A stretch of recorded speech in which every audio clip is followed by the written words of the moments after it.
নমস্কার বন্ধুরা, তোমরা শুনছো তনুর গল্প সম্ভার।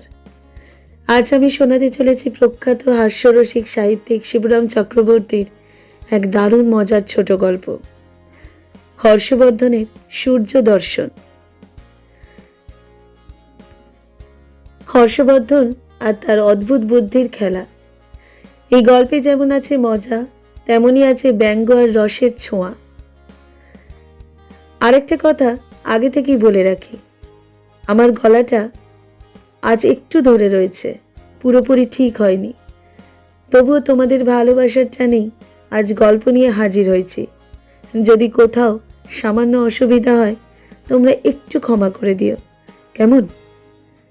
চলো তাহলে শুরু করা যাক হর্ষবর্ধনের সেই অভিনব সূর্য দর্শনের কাহিনী।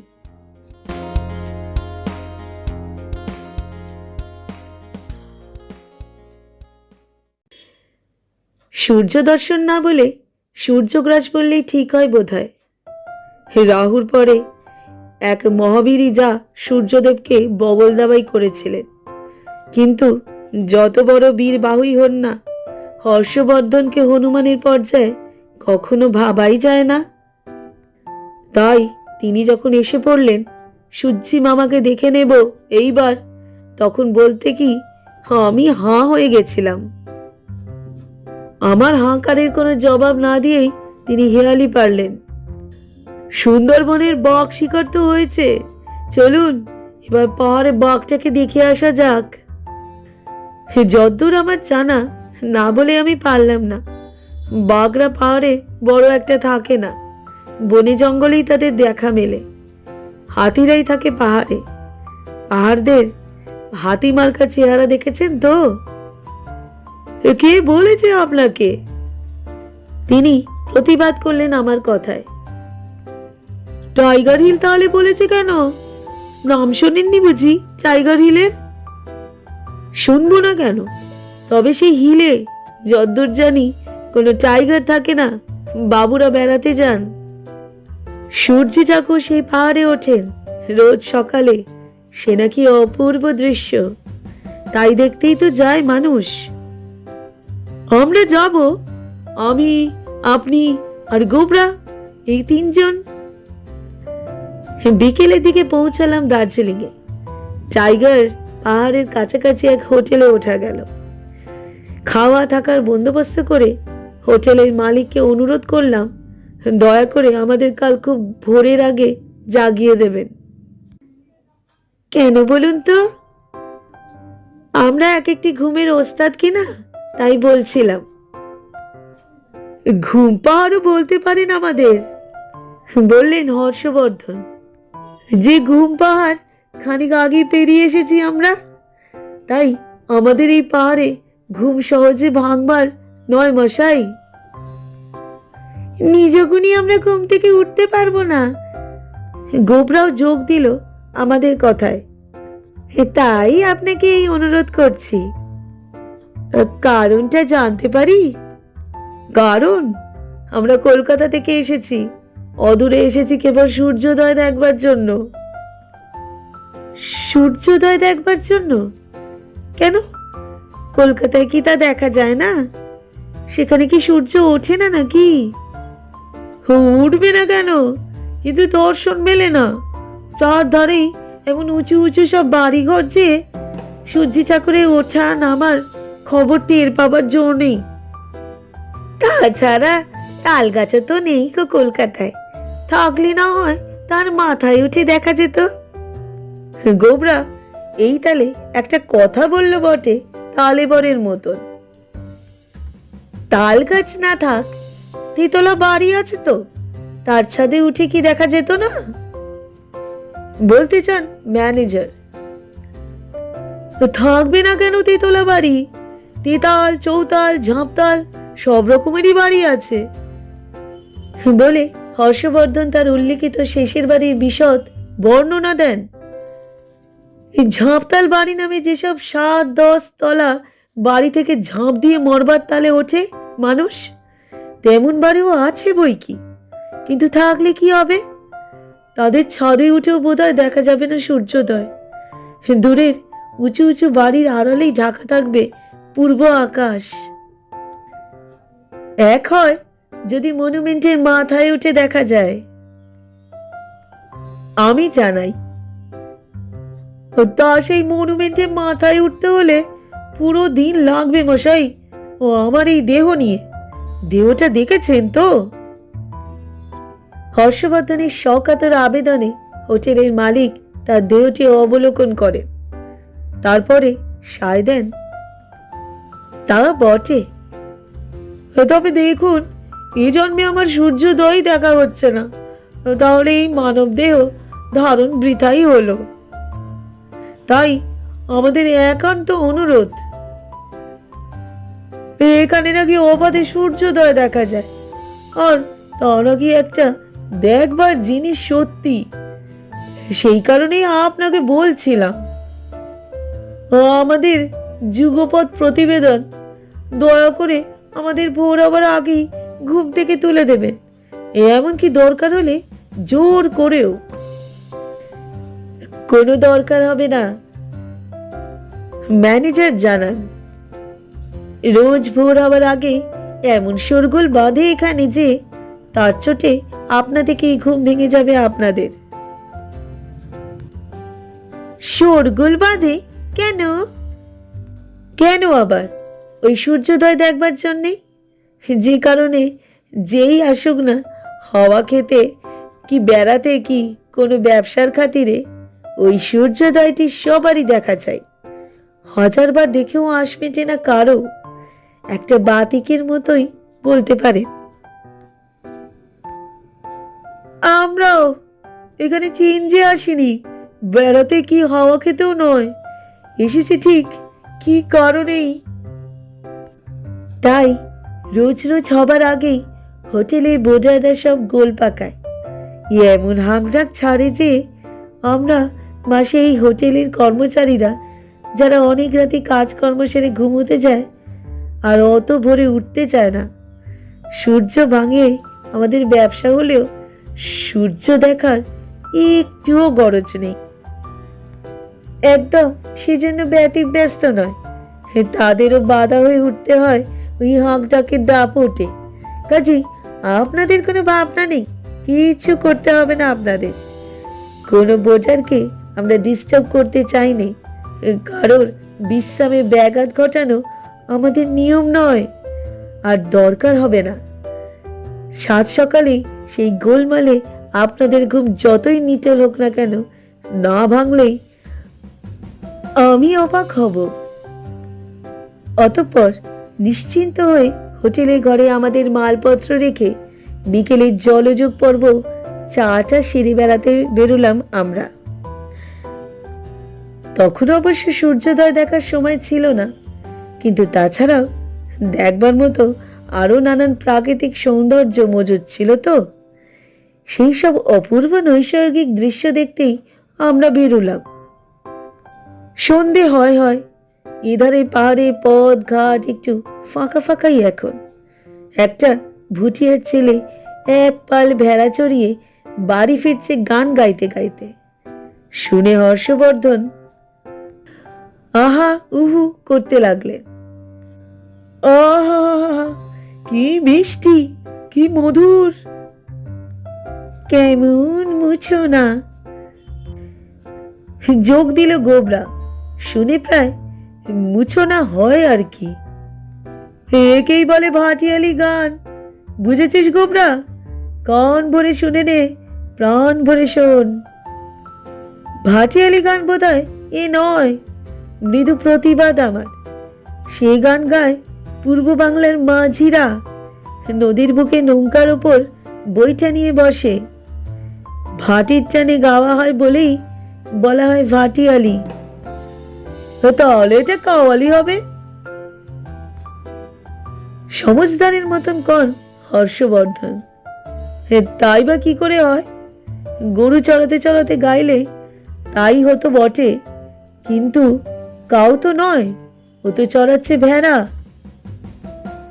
কাওয়ালিও নয়। হর্ষবর্ধন যেন ক্ষুণ্ণ হন।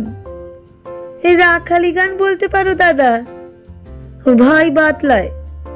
ভেড়া চড়ালেও রাখালি তো বলা যায় ছোড়াটাকে। লোকসঙ্গীতের বাচ্চা বলতে পারেন। আমিও সঙ্গীতের গবেষণায় কারোর চাইতে কম যাই না। এই বেড়ালি যেমন বনে গেড়ে বনবিড়াল হয়, তেমনি এই বানকই বড় হয়ে একদিন সে বিষ্ণু লোক হবে। অন্তত যখন ওর গোপ বেরোবে, গানকে অক্লেশে লোকসঙ্গীত বলা যাবে। এখন নেহাত বালক সঙ্গীত। ভেড়ার পাল নিয়ে ছেলেটা কাছে এলে হর্ষবর্ধন নিজের পকেট হাতড়াতে লাগলেন। ওকে কিছু বকশিস দেয়া যাক। ও মা, আমার মানি ব্যাগটা তো হোটেলের ঘরে ফেলে এসেছি দেখছি। আপনার কাছে কিছু আছে নাকি আপনিও ফেলে এসেছেন হোটেলে? পাগল, আমি প্রাণ হাতছাড়া করতে পারি, কিন্তু পয়সা নয়। আমার যত সামান্য যা কিছু আমার সঙ্গে থাকে, আমার পকেটে আমার রিজার্ভ ব্যাংক। তবে কি না, বলতে গিয়েও বাঁধে আমার।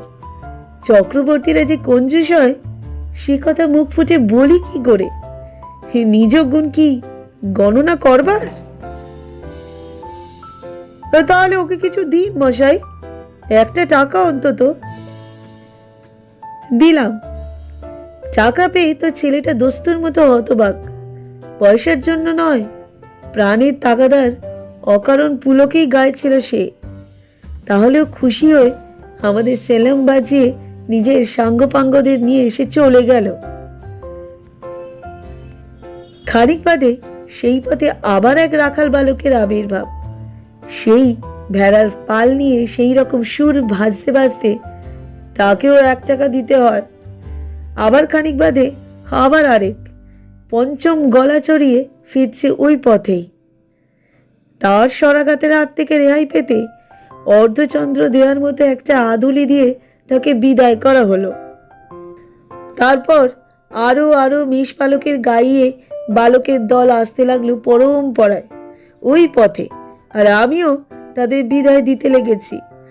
3 টাকে আদুলি, 4 থেকে 25 পয়সা করে।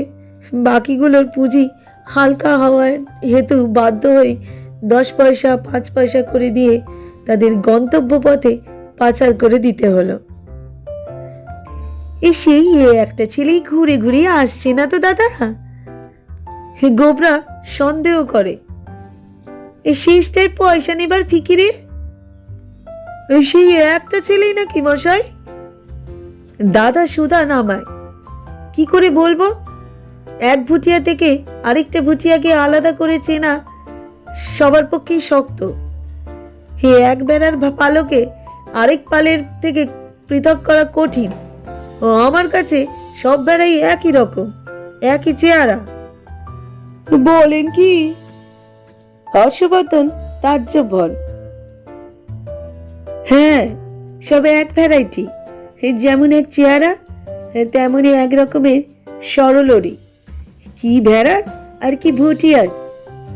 আসুন তো, পাশের টিলাটার উপরে উঠে দেখা যাক ছেলেটা যায় কোথায়। ছেলেটা যেতেই আমরা টিলাটার উপরে উঠলাম।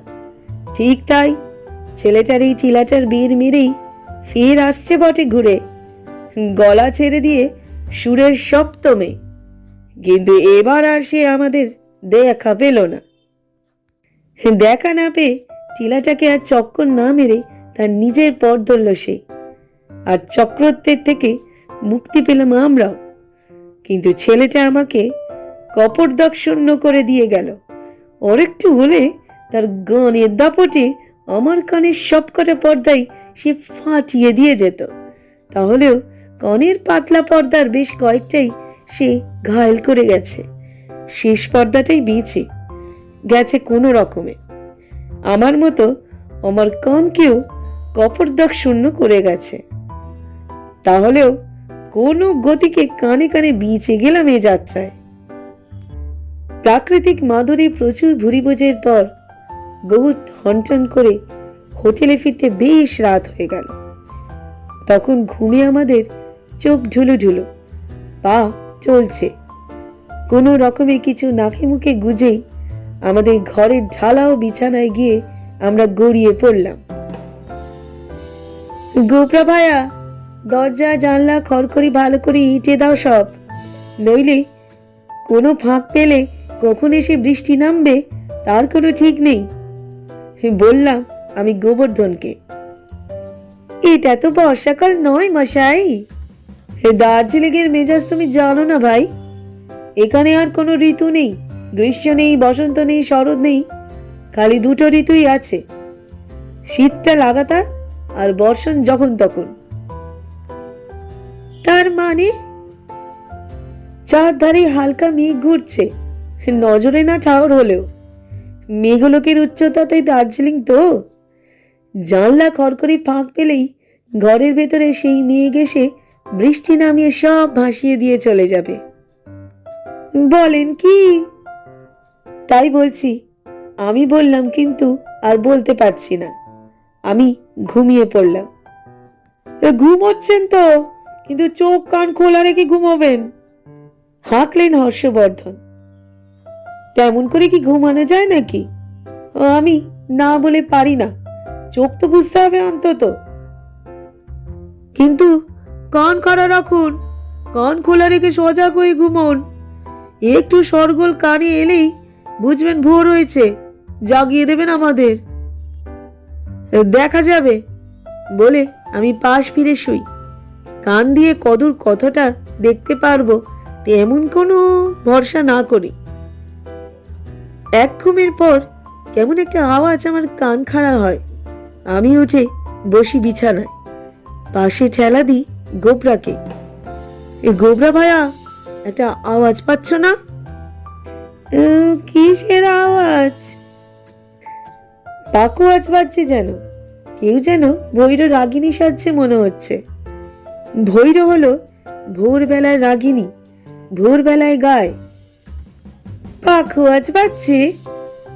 গোবরাও কান তুলে শুনবার চেষ্টা করে। হর্ষবর্ধনও সারা দেন ঘুম থেকে উঠে। কি হয়েছে? ভোর হয়েছে নাকি? খানিক আগে কিরকম যেন একটা শোরগোল শুনছিলাম। আমি বললাম, ভোর হয়েছে বুঝি? ভাবছিলাম তাই, কিন্তু আর সেই হাঁক ডাকটা শোনা যাচ্ছে না। শুনবেন কি করে? বলল গোবরা। হে দাদা জেগে উঠলেন যে, দাদাই তো নাক ডাকছিলেন এতক্ষণ। কখনো না, বললেই হলো। কখনো আমার নাক ডাকে না, ডাকলে আমি শুনতে পেতাম না নাকি? ঘুম ভেঙে যেত না আমার? তুমি যে বদ্ধ কালা, শুনবে কি করে? নইলে কানেরও তো কাছাকাছি নাক, আর ওই ডাকাত পড়া হাঁক তোমার কানে যেত না? তুই একটা বদ্ধ পাগল, তোর সঙ্গে কথা কয়ে আমি বাজে সময় নষ্ট করতে চাইনি। বলে দাদা পাশ ফিরলেন। আবার তার হাঁক ডাক শুরু হলো। এরপর অনেকক্ষণ পরেই বোধহয় হর্ষবর্ধনই জাগালেন আমাদের। কোনো শোরগোল শুনছেন? কই না তো। আমি বলি, বিলকুল চুপচাপ। এতক্ষণেও ভোর হয়নি? বলেন কি? জানলা খুলে দেখা যাক তো। তিনি বিছানা ছেড়ে উঠে জানলাটা খুললেন। ও মা, এই যে বেশ ফর্সা হয়ে এসেছে। এই উঠুন উঠুন, উঠে পড়ুন চটপট। আমরা ধর্মর করে উঠে পড়লাম। জামা কাপড় পরে নিন, সাজগোজ করার সময় নেই। তাছাড়া দেখতেই যাচ্ছেন, কাউকে দেখাতে যাচ্ছেন না। নিন, কম্বলটা গায়ে জড়িয়ে নিন, দেরি করলে সূর্যোদয়টা ফসকে যাবে। তিনজনই শশব্যস্ত হয়ে আপাদ মস্তক কম্বল জড়িয়ে বেরিয়ে পড়লাম টাইগার হিলের উঁচু টিলার কাছে। হন্ত দন্ত হয়ে তিনজনায় গিয়ে খাড়া হলাম তার উপর। বিস্তর লোক গিজগিজ করছে সেখানে। নিঃসন্দেহে সূর্যোদয় দেখতে এসেছে সবাই। মশাই, সূর্য উঠতে দেরি কত? হর্ষবর্ধন একজনকে শুধালেন। সূর্য উঠতে? ভদ্রলোক একটু মুচকি এসে ওর কথায় জবাব দিলেন, বেশি দেরি নেই আর। আমি বললাম, আকাশ বেশ পরিষ্কার, দিক বিদিক উদ্ভাসিত। এই উঠল বলে মনে হয়, কিন্তু সূর্য আর ওঠে না। হর্ষবর্ধন বাধ্য হয়ে আরেকজনকে সুদান, এই সূর্য উঠছে না কেন মশাই? এখন সূর্য উঠবে কি? শোকে অবাক হয়ে তাকান তার দিকে। মানে বলছিলাম কি, সূর্য তো ওঠা উচিত ছিল এতক্ষণ। পূবের আকাশ বেশ পরিষ্কার, সূর্যের আলো ছড়াচ্ছে চারিদিকে, অথচ সূর্যের পাত্তা নেই। সূর্য কি উঠবে না নাকি আজ? আমার অনুযোগ, ওই মেঘটার আড়ালে ঢাকা পড়েছে সূর্য, তাই দেখতে পাচ্ছেন না। তিনি জানালেন। মেঘটা নড়ে গেলেই বলতে বলতে মেঘ সরে গেল, প্রকাশ পেলেন সূর্যদেব। ও বাবা, অনেকখানি উঠে পড়েছেন দেখছি, বেলা হয়ে গেছে বেশ, আফসোস করলেন হর্ষবর্ধন। এই সূর্যোদয়টা হাতছাড়া হয়ে গেল দেখছি আজ। ও মা, এ কি? হঠাৎ চেঁচিয়ে উঠলেন। তিনি নেমে যাচ্ছে যেন। নামছে কেন সূর্যটা? নিচের দিকে নেমে যাচ্ছে যে, এ কি ব্যাপার? এরকমটা কখনো তো হয় না। আমিও বিস্মিত হয়ে, সূর্যের এমন বিচাল ব্যাপার তো দেখা যায় না কখনো। হ্যাঁ মশাই, এরকম হয় নাকি এখানে মাঝে মাঝে? একটু না উঠেই নামতে থাকে, আবার পথ ভুল হয় সূর্যদেবের। তার মানে আমরা সূর্যোদয় দেখতে এসেছি কিনা? উদীয়মান সূর্য দেখতে না পাই, উদিত সূর্য দেখেও তেমন বিশেষ দুঃখিত হইনি, কিন্তু এ কি, উঠতে না উঠতে নামতে লাগলো যে। আপনার জন্য কি পশ্চিম দিকে উঠবে নাকি? সূর্য অস্ত যাবার সময় সূর্যোদয় দেখতে এসেছেন? ঝাঁঝালো গলা শোনা যায় ভদ্রলোকের। ও কোথাকার পাগল সব! আরেকজন উত্তর গেয়ে ওঠেন তার কথায়।